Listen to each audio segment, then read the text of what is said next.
2023. Hujambo mtazamaji wa UBC TV. Unakaribishwa katika taarifa hii ya habari ikisomwa nami Bella Masangano, na bila kupoteza muda, hii hapa ndo habari ya kwanza isemayo: Mheshimiwa Mary Karoro Okurut amelalamikia vitendo vya ukatili wanavyofanyiwa watoto na kuwapelekea kukimbilia kwenye mitaa ya Kampala. Ameiomba jamii kujiepusha na vitendo ambavyo huchochea ongezeko la watoto wa mitaani kwenye mitaa ya Kampala.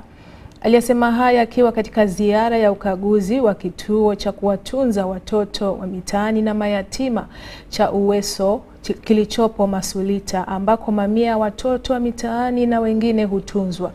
Watoto hao hutolewa mitaani kwa ushirikiano na polisi na mamlaka ya uangalizi wa jiji la Kampala KCCA, ambapo kipindi hiki ni watoto zaidi ya 200 waliookolewa na kutolewa mitaani na kupelekwa kwenye kituo hicho. Amelishukuru shirika la Uweso kwa juhudi zao za kuwatunza watoto mayatima na wengine wasiojiweza. Mheshimiwa Karoro Okurut alifika kwenye kituo hicho akiwa ameambatana na mwakilishi wa zamani wa Umoja wa Mataifa nchini, Rosa Malango, ambaye alitoa misaada mbalimbali kwa ajili ya watoto hao chini ya shirika lake jipya la Tumaini African Knowledge Center. Bi Malango anasema kuwa baada ya kustaafu kutoka Umoja wa Mataifa aliipenda sana Uganda na akarudi kufanya kazi na vijana na wanawake.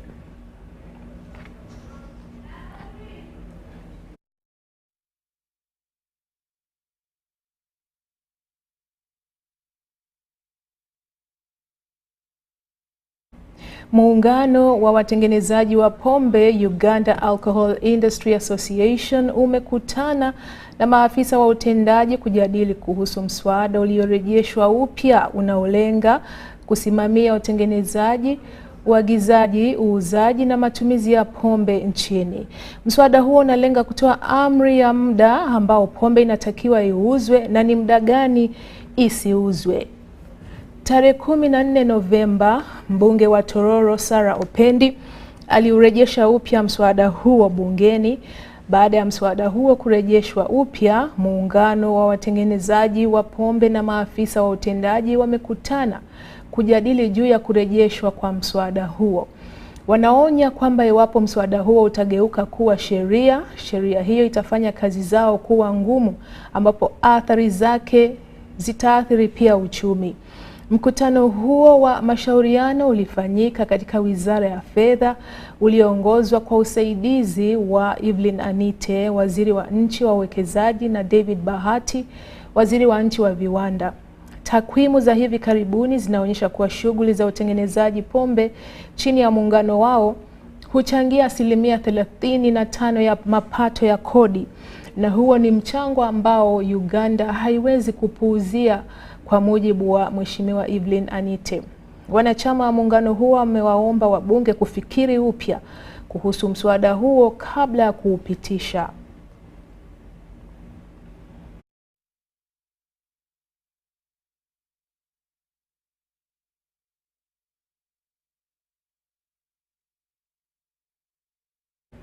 Na serikali imethibitisha kuhusu utayari wake wa kuunga mkono shirika hili la utangazaji la UBC kifedha, ambalo ni shirika la kitaifa la utangazaji. Waziri wa ICT na mwongozo wa taifa Dr. Chris Baryomunsi amedokeza pia kuhusu mpango wa serikali wa kuitengea UBC shilingi bilioni 30 mwaka wa fedha ujao.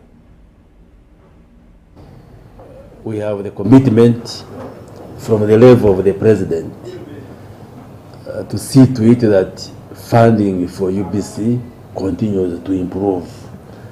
That's why in the most recent communication from HE, the president, he did direct that the government, through the normal budgeting process, should provide at least 30 billion shillings to UBC, starting with the financial year which we have now started the budgeting for, and then other forms of support.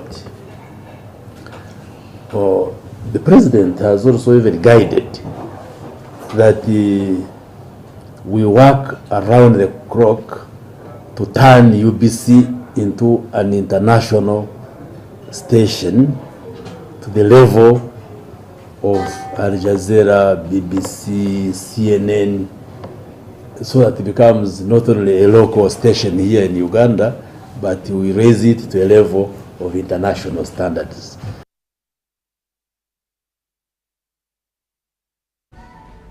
Muungano wa wafanyabiashara Kampala na benki ya Diamond Trust Bank vimewekeana saini kwenye hati ya maelewano. Maelewano hayo yakilenga kuwasaidia wafanyabiashara wadogo kurejesha upya biashara zao zilizofifia wakati wa janga la COVID-19.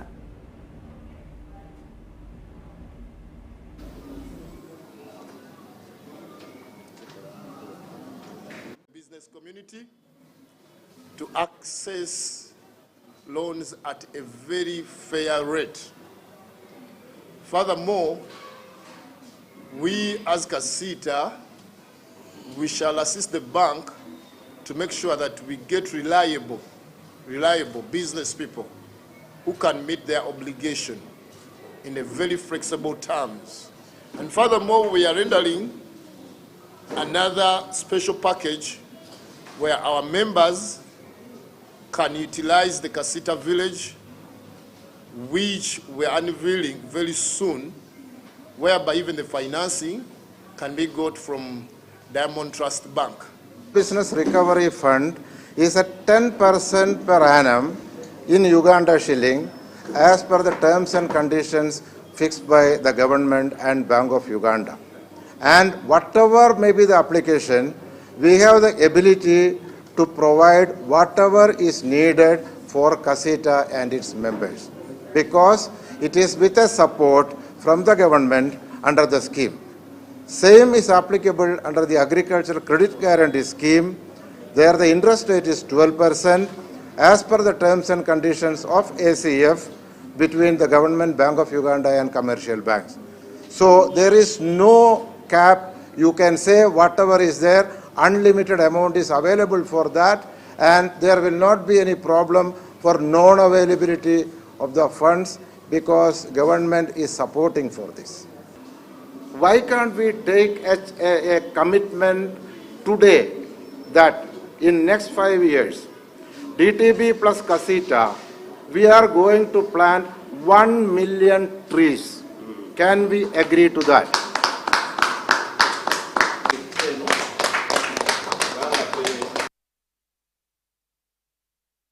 Hivi sasa mtazamaji wa UBC TV, tupate mapumziko mafupi tu kutoka studio.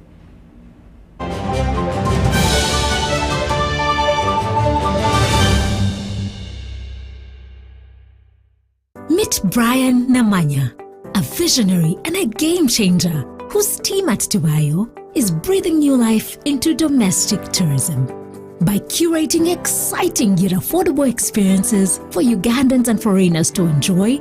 With the help of technology, Brian is showing us all the immense potential out there. Those who know Brian know him as a serial entrepreneur who's always been challenging the status quo and won't stop now. Brian, we're in your corner. You are unstoppable. MTN, the Unstoppable Network, celebrates you. Visit www.tubayo.com. And together, let's support Ugandans like Brian, who are driving our country's unstoppable progress. The International Anti-Corruption Day is a global day dedicated to raising awareness about the deadly effects of corruption on societies and economies worldwide. The day serves as a call to action to combat corruption, promote transparency, and uphold ethical values in both public and private sectors. Join Mr. James Onying Penui, Director Research, Education and Advocacy, Inspectorate of Government, together with Mr. Alvin Mutebi, Research and Advocacy, and Corruption Coalition Uganda, on a TV talk show hosted by Amon Ampaire Butega this Friday, 8th December 2023, from 9 to 10 p.m. as they dissect the damaging effects of corruption to promote international efforts to combat it and mobilize individuals, governments, and organizations to take a strong stand against corruption.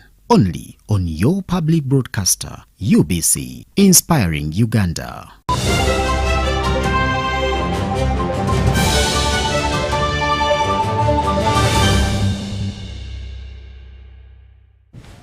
Karibu tena na hii ni UBC TV. Waziri wa nchi wa taasisi za elimu ya juu Dr. John Chrysostom Mwingo ametoa wito kwa taasisi hizo kujikita zaidi katika ufundishaji wa masomo ya sayansi, kutimiza malengo ya kuleta mabadiliko ya kimsingi ya kiuchumi ifikapo mwaka 2040. Aliyesema haya katika mahafali ya 16 ya chuo cha Ubc University Kampala. Chuo hicho kimekuwa kikiweka kipaumbele katika masomo ya sayansi kwa lengo la kuendeleza ajenda ya kuinua uchumi. Akizungumza katika mahafali hayo ya 16 ya chuo hicho, Waziri Mwingo aliwashauri wahitimu kutumia ujuzi waliopewa kuleta mabadiliko mema kwenye jamii zao, hasa maeneo ya vijijini. Bwana Mwingo alizungumzia umuhimu wa taasisi za elimu ya juu kuthibitisha kozi ambazo zinafundishwa na Baraza la Elimu ya Juu. Chancellor wa chuo hicho, Jachan Fred Omach, ameisifu serikali kwa juhudi zake za kuunga mkono taasisi binafsi za elimu ya juu na kukisifu chuo hicho kwa kutoa mafunzo yanayowapa wanafunzi sifa za kuajiriwa pindi tu wanapomaliza masomo. Chancellor msaidizi wa Ubc Dr. K.M. Mathew amearifu kuwa chuo hicho kimepunguza changamoto ya ukosefu wa ajira kwa wahitimu wao kwa kuanzisha tovuti ambapo nafasi za kazi mbalimbali hutangazwa. Wahitimu 450 walipitishwa baada ya kumaliza kozi mbalimbali.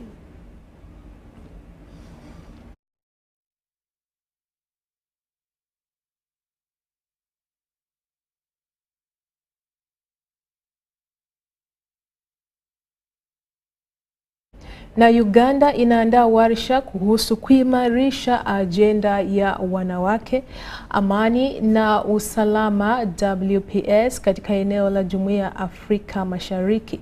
Mtazamo wa kutekeleza azimio nambari 1325 la Baraza la Usalama wa Umoja wa Mataifa ambalo linazungumzia nafasi ya wanawake katika amani na usalama na ni muhimu katika kukuza usawa wa kijinsia na kuzuia migogoro katika eneo hilo. Waziri wa nchi wa jinsia na utamaduni Peace Mutuzo alisema serikali imejitolea kushughulikia changamoto za usalama sambamba na za kijinsia, kusisitiza umoja kati ya nchi wanachama na kuhimiza ushirikiano wa wanawake katika masuala mbalimbali.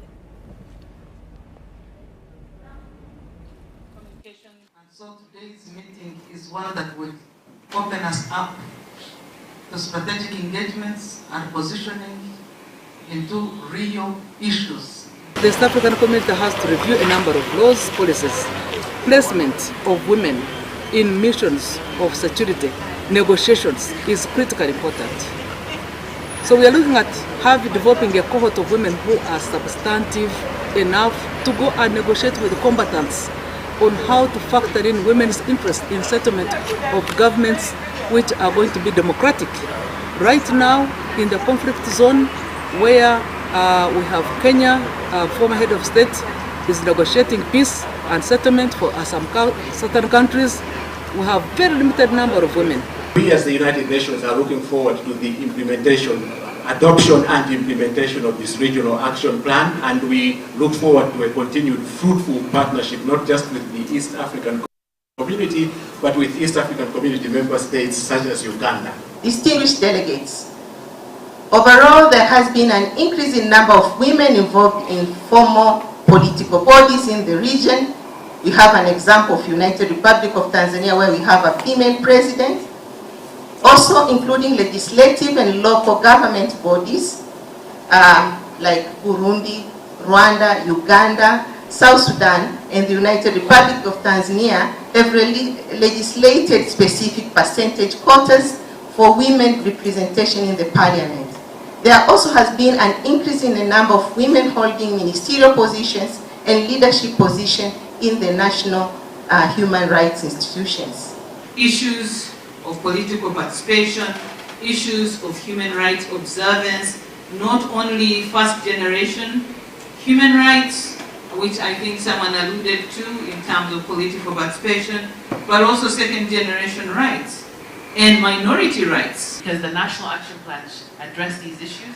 Or what is the role of EAC or as any regional body to reinforce or put pressure, accountability?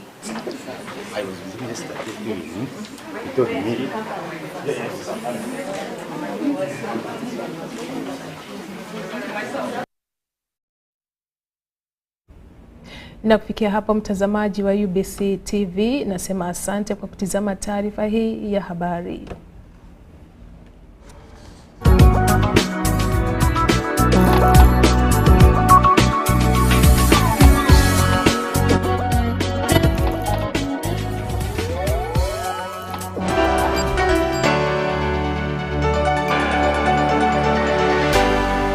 UBC, inspiring Uganda.